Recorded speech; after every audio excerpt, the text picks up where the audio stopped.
Hi everyone. When the first Lego movie came out, I was really skeptical about it being a good movie. I thought it was going to be a typical based on toys make a buck movie that somehow got a theatrical release. When I saw it, I found out that isn't true at all. I really enjoyed the movie. It had some great humor, a good story, and great characters, one of which, who you can obviously see by the title of this video, will be the subject of this one, Batman. Batman was one of the funniest parts of the movie. Just a character that's a huge jerk, but still hilarious throughout it. He can do pretty much anything in the movies that would be able to keep a PG rating with, that is, and you would still wind up loving him. He ditches his girlfriend to go hang out with guys, comes back only because there's no girls, steals Cyberdrive from the Millennium Falcon, nearly getting Han, Chewie, and Lando killed. But he's still so charismatic and funny that it's hard not to like him. So it's only natural that he would wind up being a character to get his own movie. So, did it turn out to be as awesome as the first movie? Or is Batman's luck finally run out? Let's figure this out. Now, the story for this movie is that Batman's status as a vigilante is being challenged by Police Commissioner Barbara Gordon, and he wants to keep protecting Gotham, and meanwhile the Joker's trying to prove he is Batman's worst enemy. So he comes up with a very complicated plan to make it so Batman will admit how much he hates him. More on that later. And also, for this story, we have Batman accidentally adopting Robin, and the two growing closer after Batman uses him at first. And Batman has to learn to accept others' helps, find the true meaning of family, and all those other cliches for animated films. But here it's done well. The characters and great humor make it so a story that we have seen in other movies and other angles really feels fresh and fun. It isn't a direct sequel to the Lego movie, other than some references to Master Builders and Batman himself, obviously, but there are no references to Emmett or Lucy or Unikitty or any of the other characters from the first film. But at the same time, we're getting some great new ones and a whole story in Gotham with some of the best, one of the best characters from the first movie. And while the story isn't directly connected to the first one, it is believable that with the reveal of the first movie that I'm not going to get into for spoiler reasons, that it could still possibly be part of the same universe and has a definite feel of the original to it while still maintaining its own identity. Onto the animation. They I believe I found out that the Lego movies actually weren't stop motion but CGI for the most part. I was surprised when I found out that they weren't. Now, I don't know this for sure, so don't quote me on it. but just the fact that they got to look so much like actual Legos to the point where many people believed it to be a stop motion movie really says a lot for this film. It looks great, and its action sequences, various forms like rain looking like Legos, the button to summon Batman, everything is a Lego, which is really appropriate because obviously it's a Lego movie, and it just gets a feeling of looking nice while still being realistic for the world that it's set in. All the sets and all feel like something that a kid might make in playtime, which really works well if it's playful, childlike, but very imaginative settings. So the animation for this film is great, but I'm not going to go too into it because I am hoping eventually to review the first film, and certain aspects of that I think would be better suited for talking about the first movie than this particular one. Finally, on to the characters. Batman himself in the original was mostly not the nicest guy, other than a few moments around the end. Here, similarly, he isn't the nicest character for most of it, but we see him grow.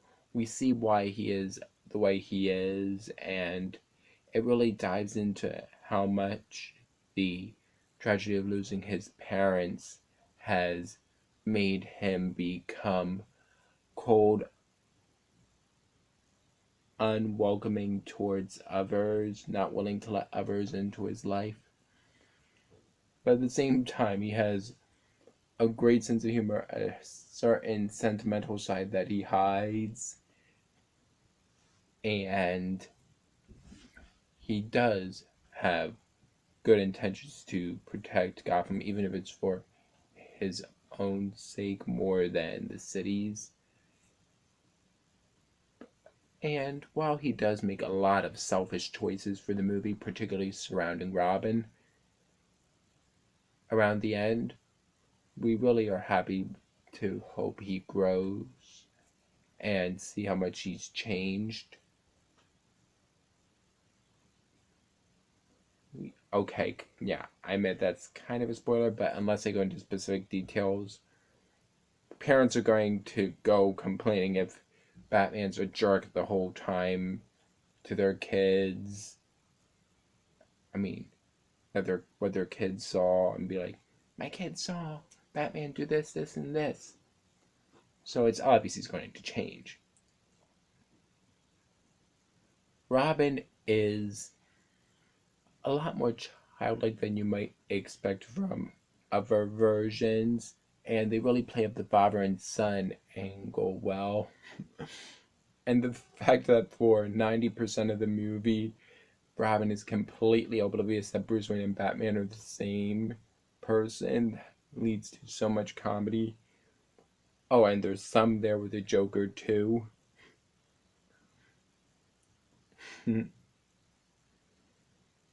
But Robin just looks up to Batman so much, as well as Bruce Wayne for being a famous orphan that reminds him of himself and hoping he can be like him.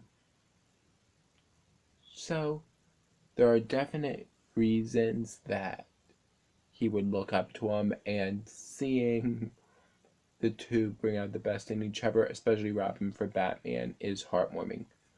Barbara is a strong willed, intelligent female character for the movie, and seeing how she wants to get Batman on her side but is willing to go against him if the need comes up makes her the perfect balance of independent while still realizing that nobody can do it alone.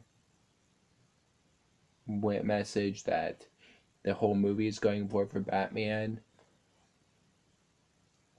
Plus, the part about her being the former commissioner's daughter really shows how she has to work up to while still trying to be better and do things how she feels she can do them in better ways. Alfred is another great character, and similarly to Robin and Batman, we have the father son dynamic, and he's trying to keep Batman in check, reading parenting books on it, which is really funny. And he's voiced by Ralph Fiennes. I am sorry if I mispronounced that. Who also has famous for a certain character that we're going to get into in a bit. Sadly, that character wasn't voiced by him as well.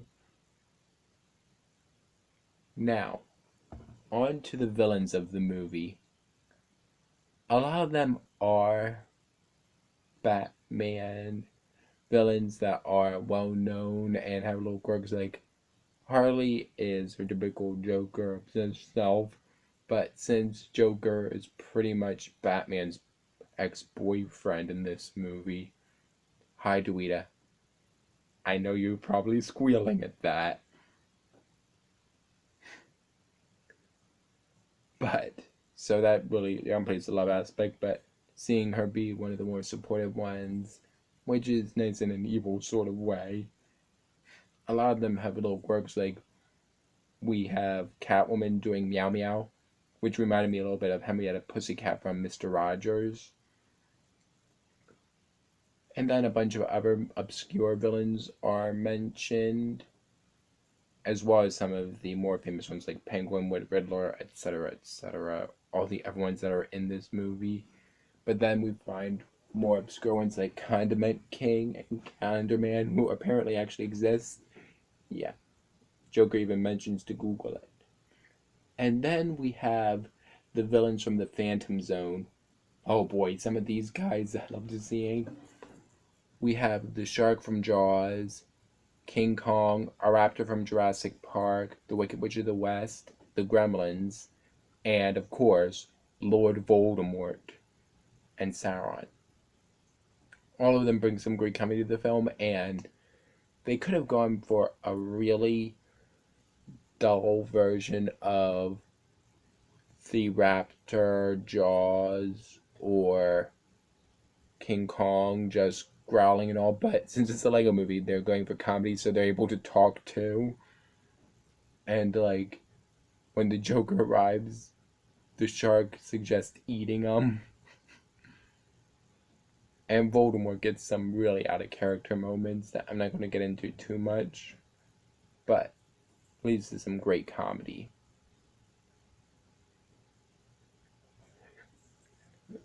Now, on to our main villain himself, the Joker. Oh boy, he is hilarious in this movie, and his aspect of wanting to hate Batman and have his hatred in return is just so oddly sweet as well as hilarious, and a subversion of relationships with enemies, and Batman saying he fights around like, well, you know. I am 99.999% sure there are several fanfics of these two, but I wouldn't have it any other way. There's so much potential there. So, it's nice to have a villain that's funny, threatening, but still has a vulnerable side. Similar to the villains of the other two Lego movies. It's almost like, similarly to how Disney has gotten into twist villains, Warner Animation Group, for the Lego movies at least, not so much for their film, not so much for historics, have gotten to villains that have a certain layer to them of sensitivity,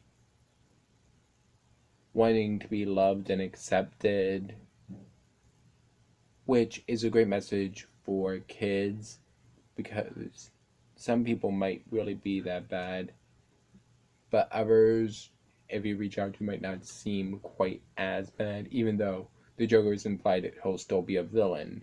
he isn't really redeemed, of course, but they all have a more friendly rivalry, and no matter how much they say they hate each other, there's all good fun for them. So, the Lego Batman movie is a consistently funny, charming, well animated, and fast paced animated film with a great message about family and working together, and is another great one, whether you enjoyed the first Lego movie or still have yet to see it, in which case, watch them. Watch these movies. They're so much fun. I'd like to thank my friend Quincy for making this review. And as always, leave an anime film you want me to review in the comment section below. Until then, bye.